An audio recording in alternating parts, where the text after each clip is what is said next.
Myself, Kunal Mankodiya. I am an associate professor of biomedical engineering at the University of Rhode Island. I grew up in India. I still vividly remember my childhood where I spent time in a family-owned shop where we were selling clothes and textiles to villagers.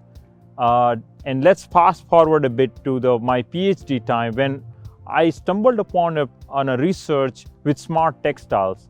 I graduated from biomedical engineering in India as my bachelor's degree. Thereafter, I moved to the University of Rhode Island. I have been enjoying my journey here. I stumbled upon a research with smart textiles, and immediately I recognized that I am familiar with textiles. So I came up with an idea that if we can use textile to create medical monitoring, we can bring it to a daily life setting. So, I developed interest not just in smart textiles, but also technology that require to create this kind of wearables and making them connected from home to hospital, and doctors would be able to see those symptoms and parameters. Since I conceived and created the Wearable Biosensing Lab, we have recently developed smart gloves for people with Parkinson disease.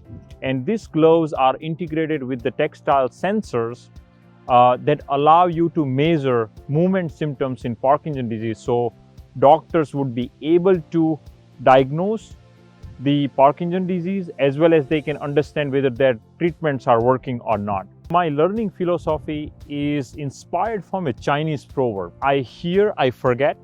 I read, I remember. And I do, I understand. So particularly the last part, I do, I understand, is fitting very well with the kind of applied research we do in our lab. I have also developed new courses at University of Rhode Island. One of the courses which is close to my heart is the Wearable Internet of Things.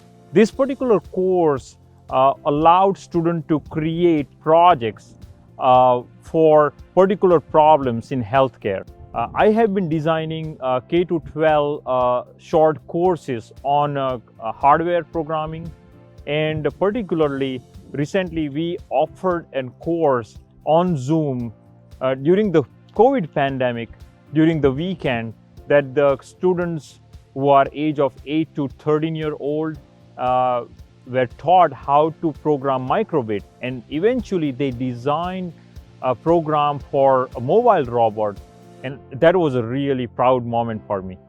I feel that the best way to learn in today's world is to have a collaborative mindset. Build on those ideas and you will be able to come up with some innovation that can solve the problems of the world.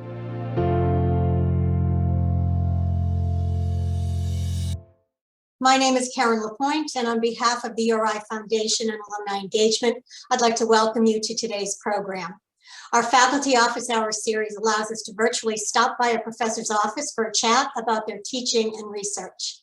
Today, we're visiting Dr. Kunal Mankodiya and some of his amazing students from the College of Engineering. And we're very pleased to be joined again by Dr. Cheryl Foster, Professor of Philosophy, who will be moderating the discussion today. If you have questions for Dr. Mankodiya, please post them in the Q&A box located on your Zoom taskbar at the bottom of your screen. We'll do our best to get to as many questions as we can. Also, today's program will be recorded. In a few days, you'll receive an email with a link to the recording, along with recommended resources for further reading. Now, I'd like to turn the program over to Dr. Foster. Thank you, Karen, and welcome everybody to our second URI Faculty Office Hour. I am really excited today to introduce my friend and collaborator, Dr. Kunal Mankodiya. Dr. Kunal Mankodiya is an associate professor of electrical, computer, and biomedical engineering. That's 3 separate designations here in that very active department. And he's also the director of URI's Wearable Biosensing Lab. And we're going to hear some things about that today. Dr. Mankodiya received his Ph.D. from the University of Lübeck in Germany and holds a master's degree also from Lübeck. His bachelor's degree is from Saurashtra University in India, both in biomedical engineering. He has won numerous awards for his research across a variety of areas. And in particular, he is centered on wearable body sensor networks, as we just heard in the video, the Internet of Things for healthcare, smart textiles, medical cyber physical systems, and neural engineering, all the cutting edge good stuff. We're also pleased today to be joined by several students from Dr. Mankodiya's lab. So without further ado, allow me to introduce my friend and colleague to hear about his fascinating work, Dr. Mankodiya. Thank you, Dr. Foster, for a very generous introduction. And also thank you, URI Foundation, for inviting me for this very special event. And with that, I would like to start with a slideshow, and let me share my screen. Okay, already Dr. Foster has given a very generous introduction, so I won't go into detail of the various hats that I need to wear at URI. But let me get started with a little bit of background. You know, I did talk a bit in that video about India. I grew up in India, and if you want to feel like what is 90s, you know, kids growing in 1990s, what it feels like, right? So, you know, in general, cricket is a very popular sport there. So I grew up playing a lot of cricket there.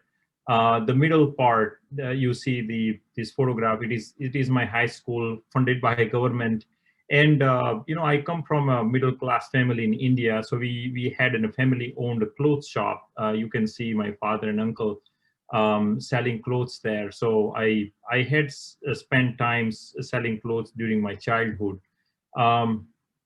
In India, I completed BME, and as Dr. Foster said, I also went to Germany, a very beautiful country. That's where I did my master's, PhD. In US, after completing my PhD, I went for a postdoc research. This is a research that you do after your PhD.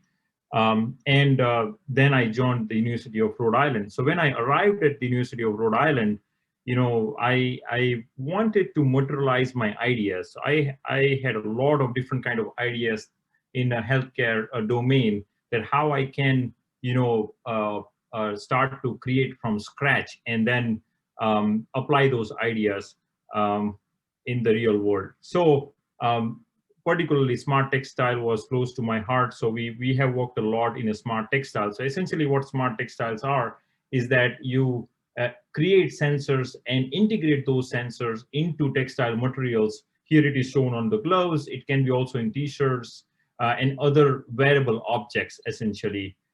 We also design technology for brain monitoring. We also actually use wearable devices that you use nowadays, something like Apple Watch or an Android watch or Fitbit, something like that. I'm sure you might be wearing even one of them. And essentially, these devices are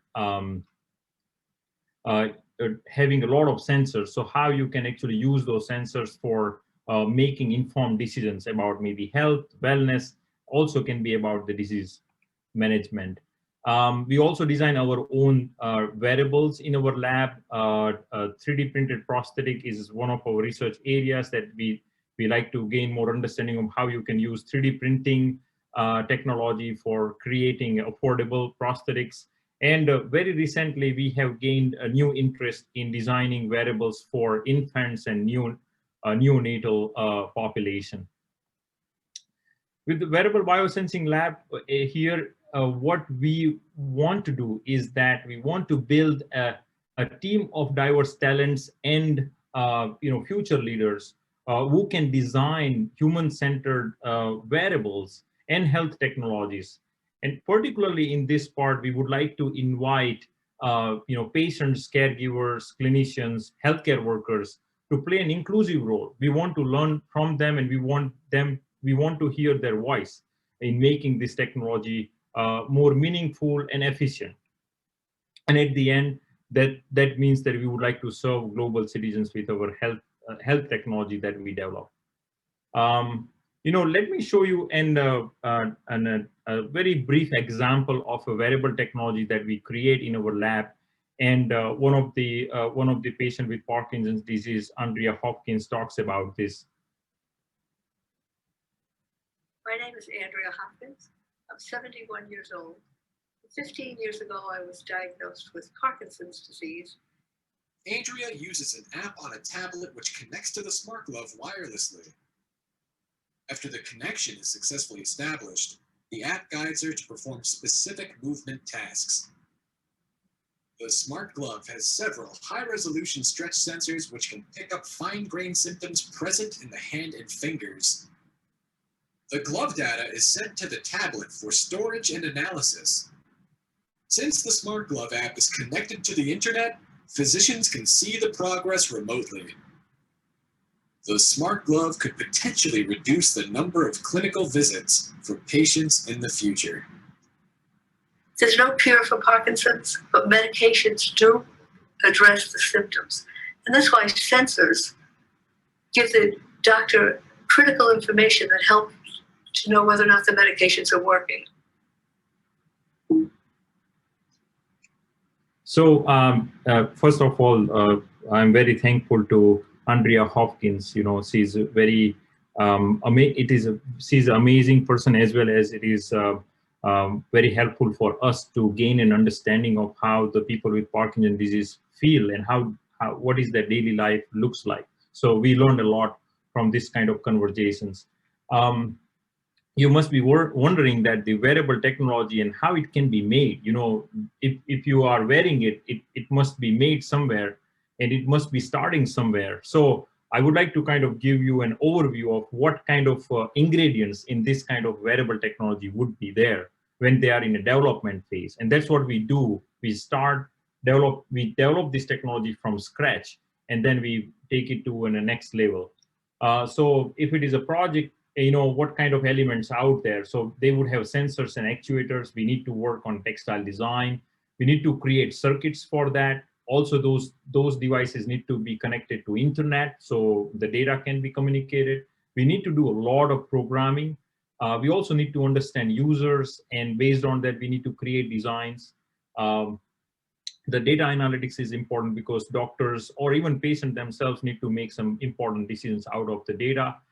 We do internal testing, but also at the end, we take the technology on a human study. So essentially, we want to make sure that the kind of target population can use this technology and provide us feedback. And if we go further, of course, each and every component would be even more detailed. So we need to work on those individual components. Sometimes we work by ourselves, and some of the things also we need to collaborate with other people. So let me take you to the collaboration part of that. So here we are with the lab.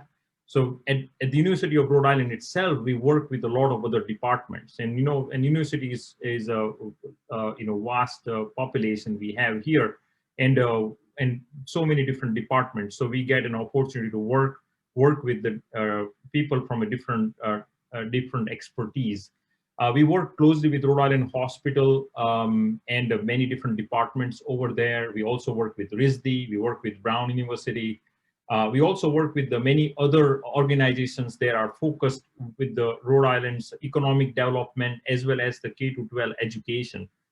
Let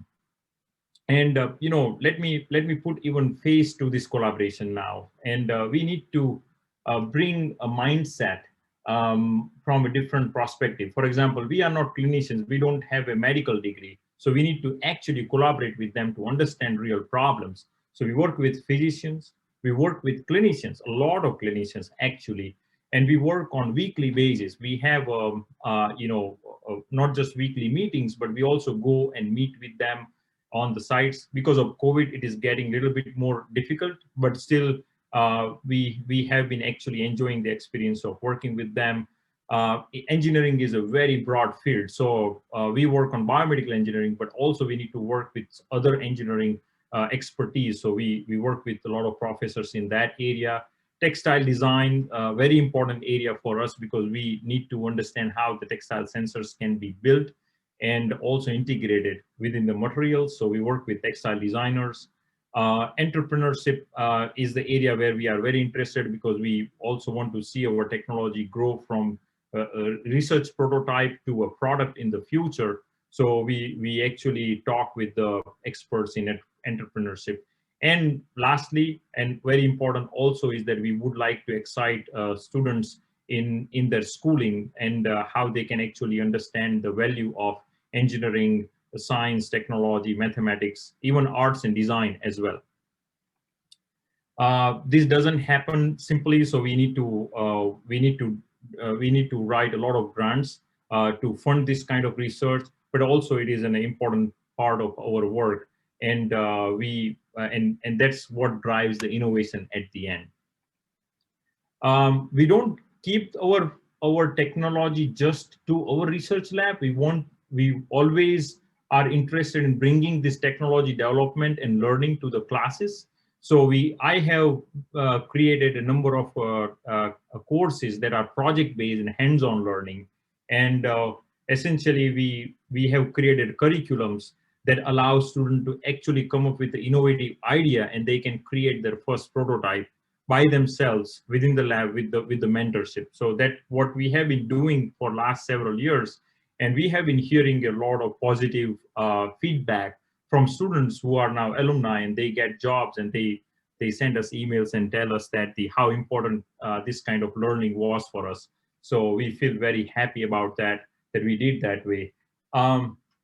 I have been very fortunate that the URI is providing us a platform to do some creative initiative, something like hackathon. So hackathon is something like, you bring students for 48 hours, probably over the weekend, and you give them a problem statement, and they need to create ideas, innovative ideas around that problem, and then they would actually pitch on their solutions. So we call it health hacks. Actually, this program is running over 5 years. This is the 6th year. We will be running in this fall again, and the students learn a lot during this time in just 48 hours. Because of these experiences at the health hacks, we felt that we need to have more official way to do this kind of activities. So in collaboration with my other colleagues, we have created the launch lab at URI that is right in the library. So students actually can come and pitch their ideas to mentors, and then they can take it to a next level. I have been very fortunate also that to be in the part of a team that created the URI AI lab. I can see Dr. Foster there, with me, and we were in a team together when we created this lab. It's all about students. We are educators. We are university, right? So what we feel happy about, and what we always trying to do, is that how our students can gain experience, how we can train them, and how we can provide them platforms that they can grow. So we work significantly in the area of how to train them and how to make them competitive in the marketplace. And then students would get a chance to go out and take part into competitions, going to conferences, presenting their work, and that's a real part of today's education, actually. Lastly, our research also, many times we feel that we need to bring this kind of learning also to the young minds, that when they are still growing and they are curious. So we are putting good amount of efforts to, every year we go to several K-12 events, as well as we create programs for them. So here is an example of a Peacedale Elementary School. We have gone there several times and taught students about paper circuits and about the robots. They create very artistic paper circuit, and they can display that to their parents. We also have done a smart textile workshop for SK High School. Risi Middle School, we went there several times. Because of COVID, we could not go last year, but it is so much an amazing experience for us to see the glowing faces of the students when they see that these paper circuits are working for them. And we also go to the events. For example, URI Brain Fair, it brings around more than 500 students. Computer science for Rhode Island, it brings more than 3,000 students in a single day. So we we take part in these events, and we want to make sure that whatever is in the lab, we can bring it to the young minds and they can get inspired. During the COVID, we felt an urge that we need to do something because we know about the engineering side of that. So at that time, there was a strong demand for manufacturing PPEs, protective equipment, and I got a chance to work with a number of people, and we created a Rhode Island rapid solvers, and we created actually a distributed 3D printing manufacturing process, and then we actually produced and distributed more than 8,000 face shields in Rhode Island region. So coming back to the lab, our lab culture is very global. We are coming from so many different countries in our lab. And instead of me speaking a lot about that, I'll be bringing our team members in a second. And for example, 2018, we had a representation of 10 different countries in our lab. And with that, I would like to actually invite our lab members who can talk about themselves. So please, Dhaval. Thank you, Dr. Mankodiya. Hello, everyone. This is Dhaval Solanki. I was born and brought up in India. I am working as a postdoctoral researcher at Wearable Biosensing Lab. In general, I want to advance the technology for enhancing the quality of human life. And that's where I jumped into the healthcare domain, and I designed assistive and rehabilitative technologies. Some examples are like a one-touch doctor device, cost-effective device that can monitor different physiological parameters, install that can monitor the walking pattern, particularly helpful for the people who have walking disabilities, upper limb rehabilitation technology for people with hand disabilities. In my PhD, particularly, I have worked on gait rehabilitation tech that is called as heart-sensitive adaptive response technology. I am looking forward to contribute more in the healthcare domain. Thank you. Hi there, everyone. My name is Nick Constant. I'm born and raised in Rhode Island, so I guess I didn't travel all that far, but I'm expecting to graduate the University of Rhode Island in 2021. At that time, I expect to transition my research here in the lab to become more available to commercial markets, and that will be through my startup called EchoWare. In my spare time, I enjoy baking and cooking. Here's some bread, quiche, and pizza that I like to make. And overall, I do believe that if you try your best, then every event that befalls you is the best possible event that could occur. Thanks.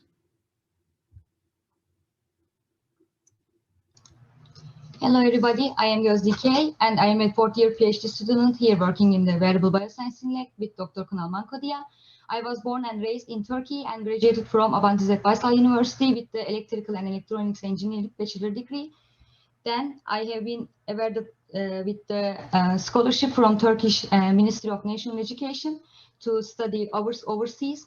And then I came here to Wearable Biosensing Lab in 2015.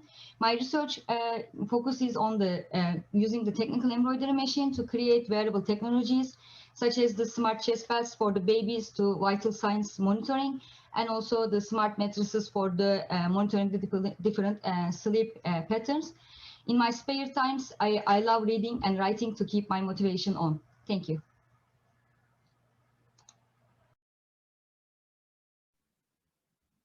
Okay, I need to talk on behalf of Joshua Galinsky. He's not able to make it, but very important part of our team member.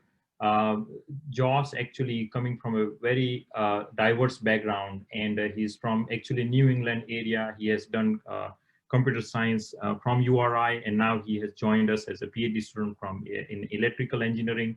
His passion is towards designing an affordable prosthetics, as well as adding technology into the prosthetics at the affordable cost. So 3D printing is one of the area where he really like to do a lot of contribution from the scientific point of view, as well as he has done a fantastic job in working with amputees, and particularly you can see some kids with amputated limbs.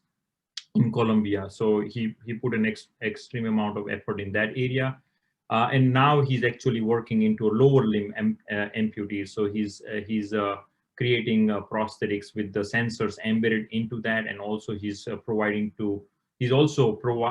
technology that can provide feedback to those amputees. Thank you. Hi everyone, I'm Vignesh Ravichandran. I grew up in a city called Chennai from the southern part of India. And ever since my childhood and during my high school, I had an interest in developing wearable devices. And one such project led me to win an award from the late Indian President, Dr. APJ Abdul Kalam.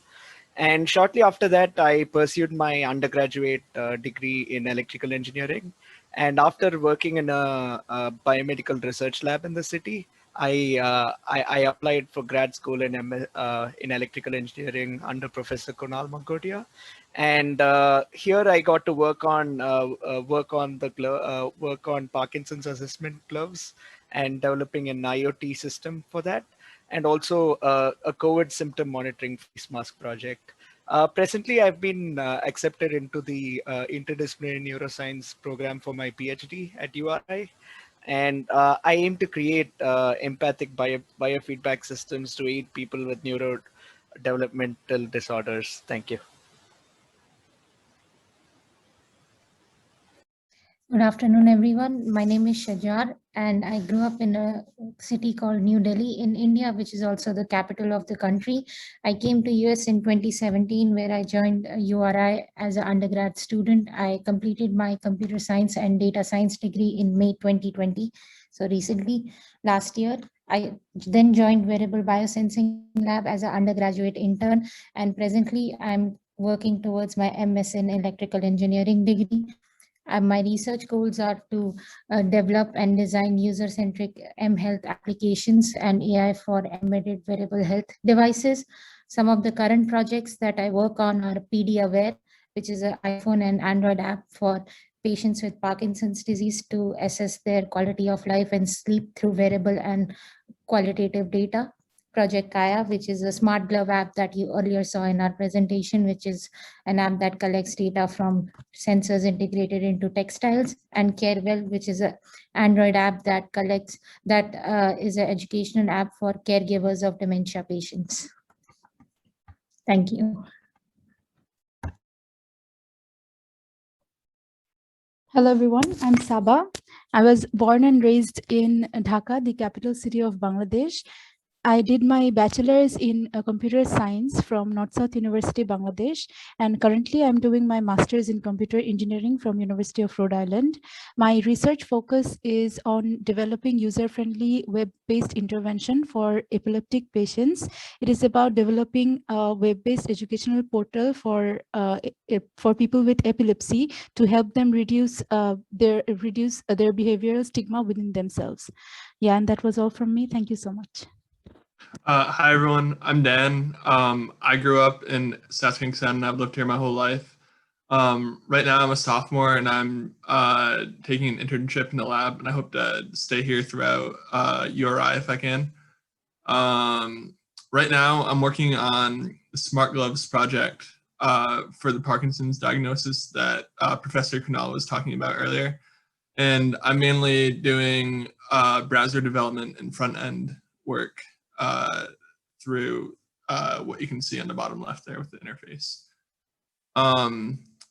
Outside of URI, I did Boy Scouts all through my childhood and was awarded Eagle Scout, and I also like to write music and do photography. That's all. Thank you.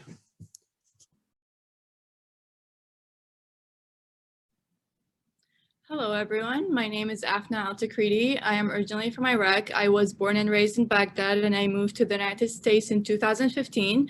I am a junior majoring in biomedical engineering with a minor in mathematics. I joined the Wearable Biosensing Lab family in November 2020 as an undergrad research assistant, and this lab helped me improve my software and hardware skills. It also gave me more on-hands experience on the field that I wish to go into the future. This lab also helped me grow, learn more about myself, and get out of my comfort zone. It also helped me work in such a diverse environment by the help of my undergrad fellows, my graduate student mentors, as well as Dr. Mankodiya. Thank you.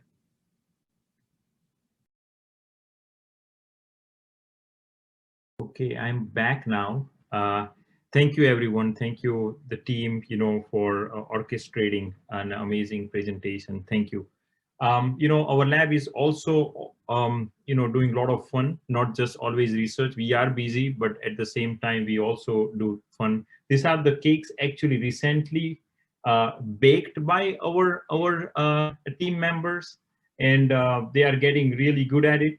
We are feeling that whether we should be switching our research now, probably baking cakes. Also, we do a lot of fun activities in our lab. This is our lab over here, and I need to tell students that keep your chairs in order.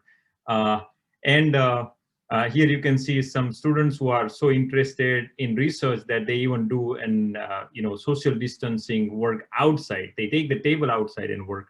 So a lot of interest and passion for the research for students. And here me doing some fun on the campus. With that, I would like to thank everyone for listening to our presentation. And these are my kids doing some fun work on campus. With that, I am now open for question and answer with Dr. Foster. Thank you. Thank you, Kunal, and thank you, Cake Baking Lab. Can I join this lab? Do you guys need tasters? Because once we're back on campus, I would like to volunteer. I'm sure Karen and Leslie and Brian and Katie and the rest of the team, Neri, will happily help you with that. So I have some questions. I want to start with this. As you noticed and illustrated so beautifully, this is a very globally outward-looking initiative. And it's also global in the lab itself, which I think is this wonderful face of what's happening on campus today. At the same time, URI is proudly local, right? We're a land-grant institution. We have a strong and abiding commitment to the people of Rhode Island. And we see this, we saw Andrea Hopkins in the video. And Andrea is a former colleague of ours here at URI. But of course, those of us from Rhode Island know that Hopkins is an old and distinguished name, a signer of the Declaration of Independence, right? So what we're seeing here is this amazing interplay between the global outward and the local service. You showed this too, Kunal, in the K-12 outreach. And the students are showing this in terms of their sense of place and how they interact with their place on campus. I wondered if you or any of the students might want to say a few words about how is URI managing this tight wire paradox of looking outward globally and yet being really anchored locally. Like, tell us a little more about how that's happening. Yeah, at least from my side, I can actually speak, and I would like one student to come and talk about that. So from my side, I feel that now it is a time for Rhode Island. The reason is that we are in a right spot in New England area. A lot of things happening around us, and if you look at the Providence, also it is growing from the economic development point of view. Not because of COVID now that we are a little bit slowing down, but it's going to come back sooner. So. And I feel that even at URI, I think our own students from whom we serve, like Rhode Island residents, but also they are starting to get that taste of globalization, right? And that's what I think URI is doing to have that mix up. And you can see our lab is almost same. We have Rhode Islanders, also we have outsiders, so we all kind of work together. And I think it's going to be inevitable, but at the same time, it will be exciting that we should work together and get united. I would say over here, maybe Nick Constant is the right person to talk because he has gone through from undergrad to master's to PhD, and also he's a Rhode Islander. So Nick, would you like to say something about this? Hi, everyone. Yeah, Rhode Island's been growing in support, especially from the entrepreneurial side. I've seen great support grown at URI here through the Launch Lab, especially. Just having the mentorship show me the path, because I don't know it myself, but I'm eager to learn it. And not only that, but we're down here in Kingston. It's nice to have the connection up in Providence, and there's been great additions there, such as RI Hub. And so it's really nice getting to see this all blossom. When I first started here, this stuff didn't exist. So it's great to see the improvement. Thanks. Well, that's great, guys. I mean, I think, we have some questions lining up from our people with us today, and we're going to get to those in a minute. But thank you, Kunal and Nick. I think understanding the concrete ways this works is important. And I wanted to ask one more thing before we move on to some of our outside questions. And that is, Kunal, you mentioned during the presentation that this isn't just an engineering thing, that the project is working with clinicians around the state and around different places. But you also mentioned our AI lab, right? You outed me there in the picture, and I'm a philosopher, right? And some of our folks on our AI project are librarians who are sort of like the secret wizards of information today. And you also mentioned art and design. So what I wanted to ask any of the students briefly before we move on to our audience questions is, how did you know you were an engineer? Like, when did that hit you as a kid or later? But also, how has URI exposed you to different ways of thinking, disciplines or practices or values or anything outside of engineering? So how are you traveling that interface between being an engineer by calling, but also having your mind expanded through exposure to other ways of approaching some of these issues? Any students? I suggest maybe Gozde, you may want to talk a little bit about your experiences regarding that, from engineering to now textile and everything. Sure. So my interest on the engineering comes from the medical actually. So because I want to be a medical doctor at the first place, but then I realized about the biomedical engineering, and I realized that I can develop the equipments to help the doctors and to help the healthcare in general. So that's why I choose go for the biomedical engineering and working on that. And after coming to URI and joined the Wearable Biosensing Lab, I realized that the wearable technology is a huge impact on the society and also the healthcare. So that's why I decided to continue on the smart textiles type of the research. And I am really love to working with the fabrics, doing the stitches, doing the technical stitches. And I love to seeing that how the fabric turns to the electronic circuits that helps the people. Wow, Kozda, that is fascinating. And I love that too, because it relates back to this global local thing.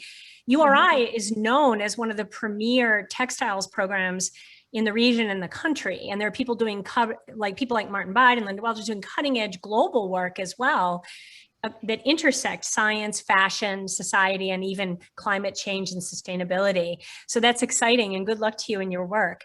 So let's turn, we have questions lining up. And so I'd like to introduce our colleague and friend, Leslie Lowenstein, who's going to monitor the questions that are coming in from you, our attendees. And I just wanted to give you a heads up that we're going to try to get to all of your questions, and we're going to try to get to them efficiently. So we won't just be verbatim necessarily reading them, but we're going to get to the spirit of your questions. And for those of you who aren't posing questions, don't forget that Kunal has given us a list of outside resources if you want to know more about the topics you heard today. So without further ado, let me turn it over to Leslie with our questions from today's attendees at Faculty Office Hour. Thank you, Dr. Foster. Our first question today is, what impact does this technology have on EMF exposure? And this was asked early in the presentation. I'm not sure what specific technology it refers to, but maybe Dr. Mankodiya can comment. What is the EMF exposure? It's not spelled out. It just says EMF, F as in fire. I see. Is that electromagnetic field by any chance? Probably that sounds like right, but if that is the correct word, and I believe that there are technologies coming out there. Instead of detecting EMF exposure, it is more about how to isolate somebody from EMF exposure. So there are kind of, metallic thread based textiles being created that can actually isolate you when you wear it. And this kind of gowns are out there, particularly X-ray technicians, they use it quite commonly. But what I have seen is that now this kind of wearables are even coming out in a general public in particular areas that you feel that you have more exposure. I have even seen that the number of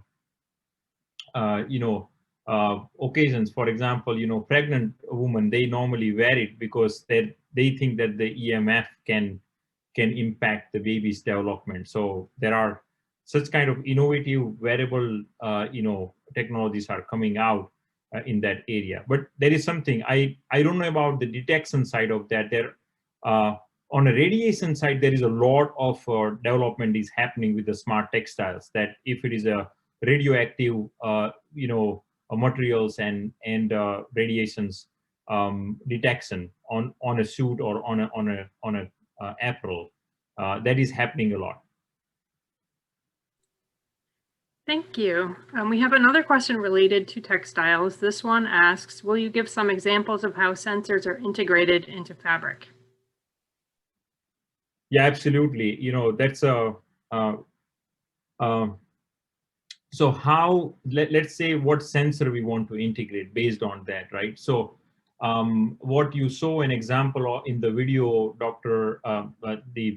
Andrea Hopkins actually was wearing a glove, and she was showing us that how the sensors are moving. So essentially the sensor, what we saw over there was a flex sensor or stretch sensor it is called. And that those stretch sensors are, sometimes you can buy it outside, but then you have to integrate those sensors. So you can use different kind of techniques. One, of course, you can use the simplest technique as a stitching with your hand, and you can make that stitched electrodes there. Other technologies you can use is the embroidery. You can use it, and you can make a pocket out of using the embroidery, and you can slide that sensor into that. And that's where we have a lot of fun, because that's where the science and art that combine together, that okay, what the embroidery should look like, what kind of embroidery it should be, how we can keep the sensors in the right location.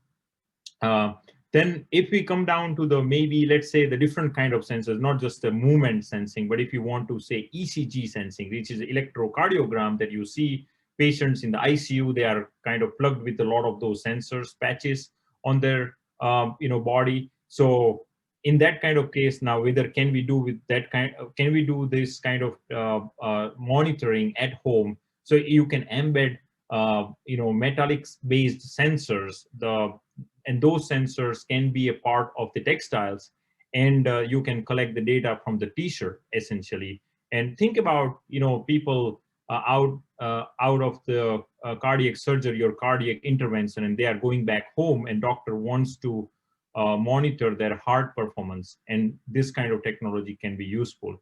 But yeah, I think there are even a lot of other techniques out there, but to keep it simple, wanted to provide a 2 example. There are many other examples, by the way. Thank you. An audience member who has participated in OLLI, which is the Osher Lifelong Learning Institute at URI, says, we were involved in a student project using sensing socks, and they want to know whether anything came of this.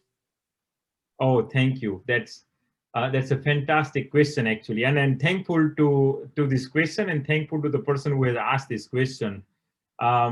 Yes, we actually moved out of the smart socks, and then we created actually smart insole due to several reasons.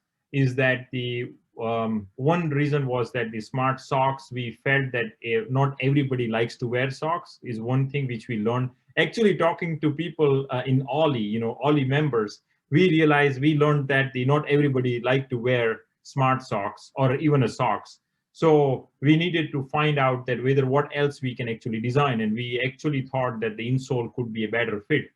And also we don't need to worry about a lot of and a placement related issues of the sensors, because in insole we can create large, middle size, or based on your fit size, we can have the insole created, and we can actually control on where the sensor goes.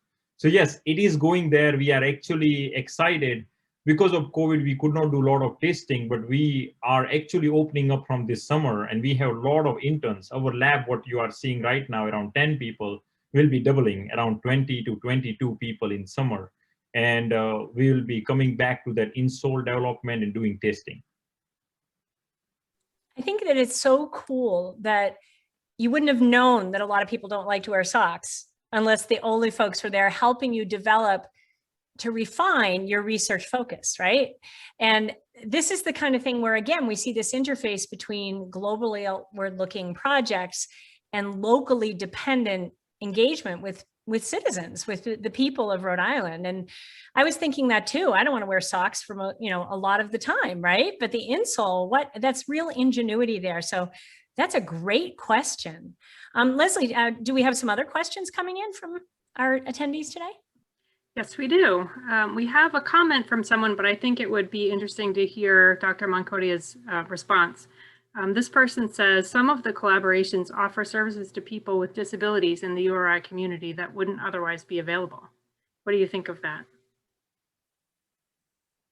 If I understood the question correctly, could you repeat it one more time? Sure. Some of the collaborations offer services to people with disabilities in the URI community that wouldn't otherwise be available. Yeah, I agree. I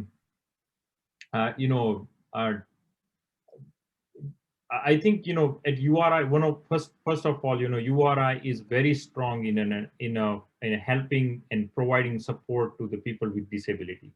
And it doesn't matter what kind of disability it is, but URI is really good at doing that.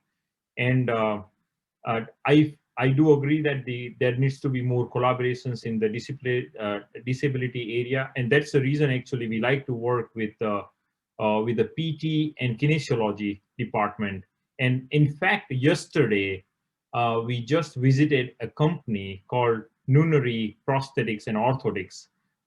It's in North Kingstown, and Mike Nunnery, a fantastic, amazing person. He showed us his office, his lab, his 3D printing, the way he designs the prosthetics.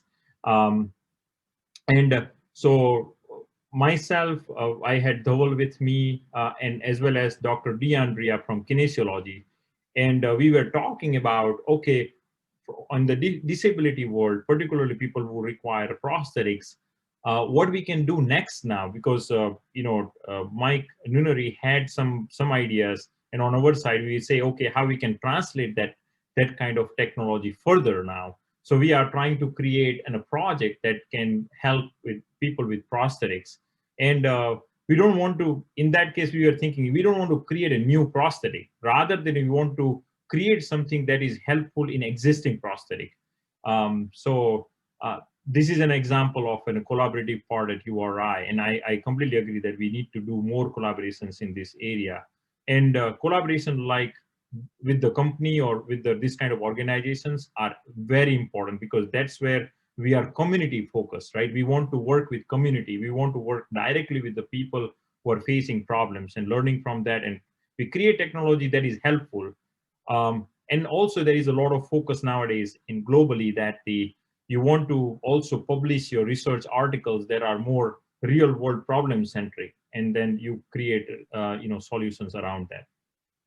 Kunal, I'm glad you brought that up, because I think it's important to emphasize, URI has a new president coming, and two aspects of the search process that were emphasized for those of us joining from the outside were, number one, this idea of connecting the hyperlocal with the global. And the second, of course, is diversity, equity, inclusion. And what you just articulated was by bringing people who are knowledgeable themselves with certain conditions, like Andrea or someone who wears a prosthetic, to the research design process, we're not only doing better research, but there's an aspect of inclusivity and participation that you might not know is very much a part of the living real world research we're doing. across a variety of vectors. So, and I think, Leslie, you have a few more questions coming in from our folks today, and these have been great. So keep them coming. We have about 8 minutes left, so we'd like to hear more. Leslie? Yes, we have another one. This one's looking into the future. Very interesting question. What do you envision as the most important contribution wearable sensors will make in 2030? And what will these sensors look like? Oh, that's a very futuristic question, and I really like it that now it is going to challenge me to answer. No, I think what we are seeing is that there are one aspect, what we have been seeing as a trend is that one area which I feel more fascinated about is a rehab and wearable technology. I think rehab is the area where we like to see more innovation happening, because a lot of people out there, they need to go for rehab, maybe after surgery or maybe after some incident happens, maybe medical condition, and also in general when we have more people with elderly population now more in the world.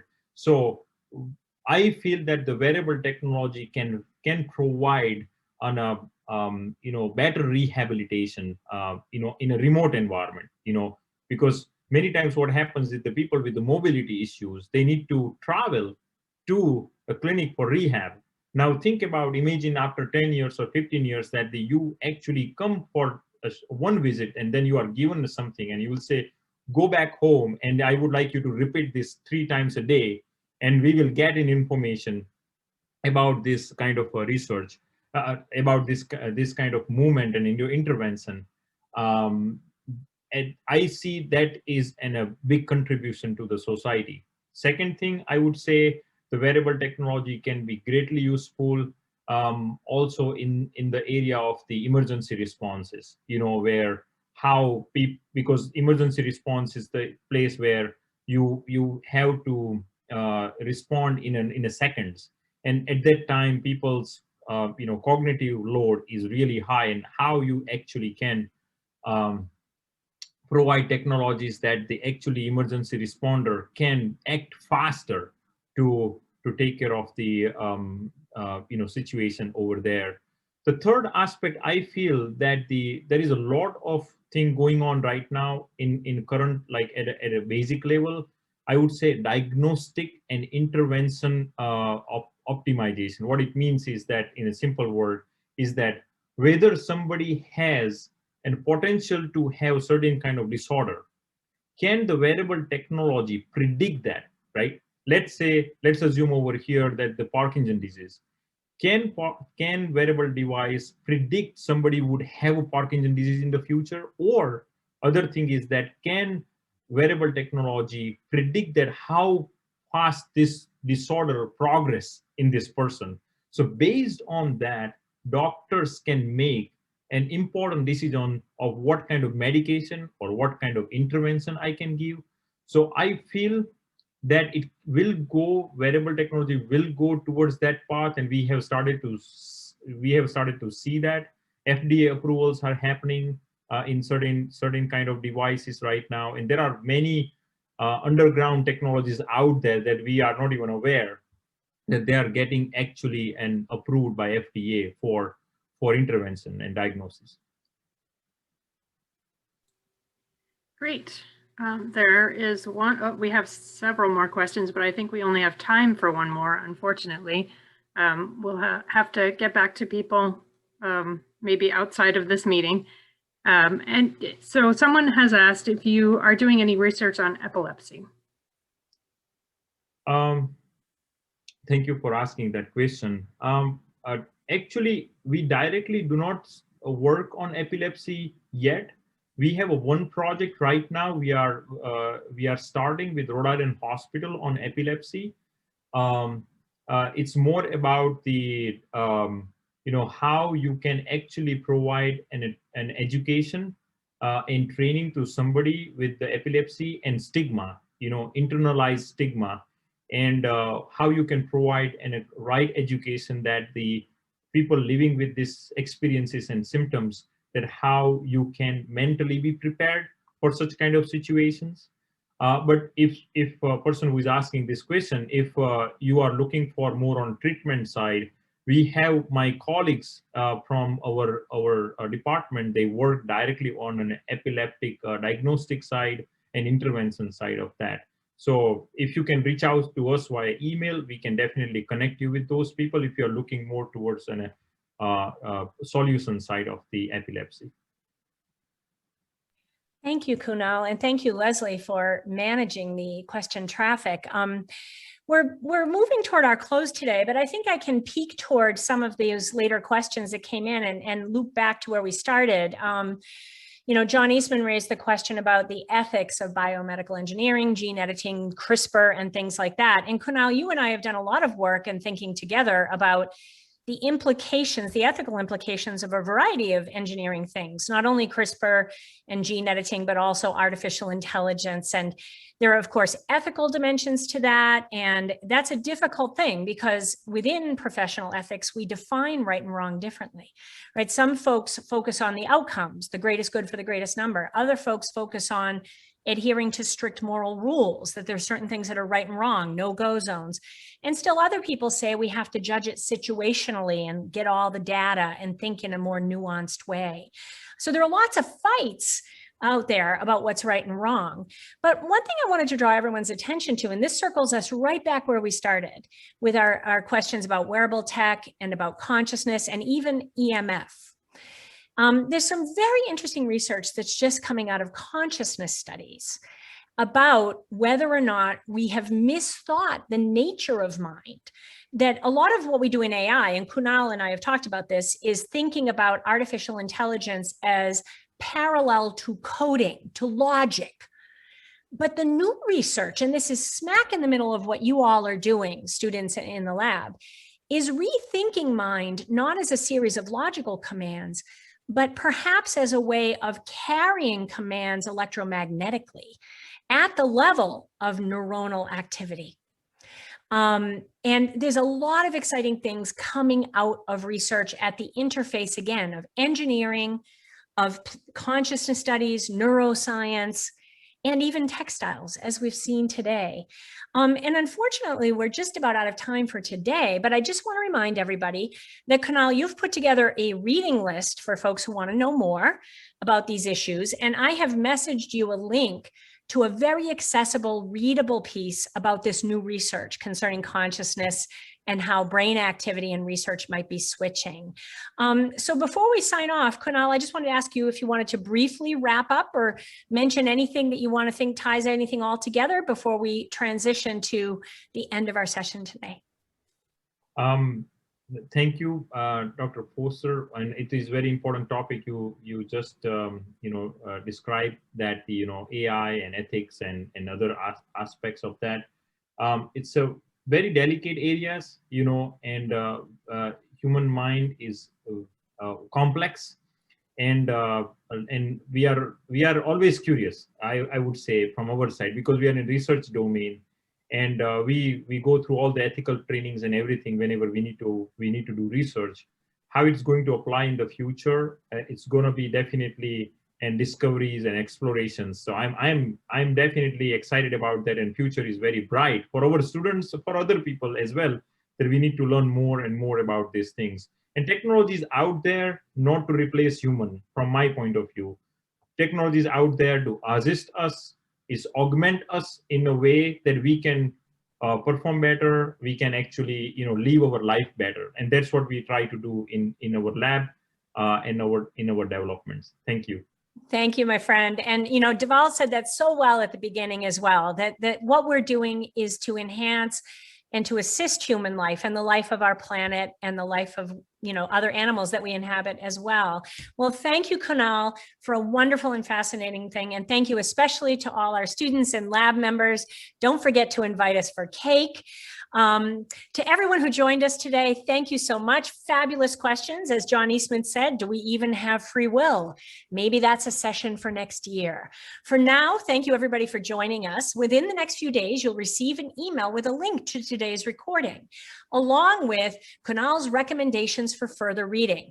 As I said, I have added to that an article about cutting edge research at the intersection of things like free will, consciousness, engineering, and neuroscience. So for those of you who are interested in that side, there's a little thing in there too. For now, we hope to see you at our next faculty office hour, which will be on May 12th, when we will visit with a trailblazing young professor, Dr. Gretchen Macht. She directs a project called URI Votes as part of the Sustainable Innovation Solutions Lab. Now, this is also in engineering. She's an assistant professor of mechanical, industrial, and systems engineering. But Dr. Macht illustrates the extent to which our engineers are crossing the aisle into a very hot political topic today, which is access to civic participation, to voting. Yes, engineers do have things to contribute to voting accessibility. So join us on May 12th to hear all about it, Dr. Gretchen Macht and the URI Votes Project. For now, to everybody who joined us today, as well as our friends at the URI Foundation and the students from the lab, as well as the postdoc leader, Deval, thank you, Kunal, for a fascinating thing. And we hope to see all of you at the next faculty office hour. Bye-bye. Thanks.